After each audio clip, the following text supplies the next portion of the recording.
अरे बुहाऱ्या, आता तरी मनावर घे. एकाच जन्मात 3-3 वेळा सस्त्यात लग्न करायचा योग बार बार येत नाही. नाही तर काय तर साजरं कोरोनाच्याच वक्ती म्हणलं होतं लग्न उरकून घेऊ, कमी पैशात होते. नाही म्हणे, कोरोनात नाही करायचं आहे म्हणे मला लग्न. साजरे पैसे वाचले असते तर काय तर. सिलेंडर नव्हते भेटत तेव्हा कर म्हणलं लग्न, तर तवाही नाही केलं बाई यानं. तवाही चांगलं सस्त्यात निपटत होतं. सांगितलं असतं लोकायले का सिलेंडर नव्हतं म्हणून बोलवलं नाही म्हणून. का म्हणणार आहे कोणी?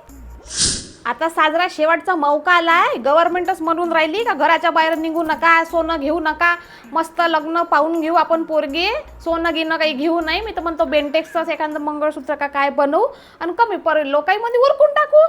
त्या नशिबानं तुला 3-3 वेळा मौके भेटले बाबू. आता का जर तू नाही केलं नाही ना तर तुमच्यासारख्या बुहाऱ्या बेरोजगार लोकांसाठी गव्हर्नमेंट एवढा विचार करते. काही तर तुम्ही त्याचा विचार करा. बुहाऱ्या वानाचे निव्वळ देशाचा विचार करत नाही. जेव्हा पण तेव्हा मायबापाला नुसतं टांगणीला लावते जीव.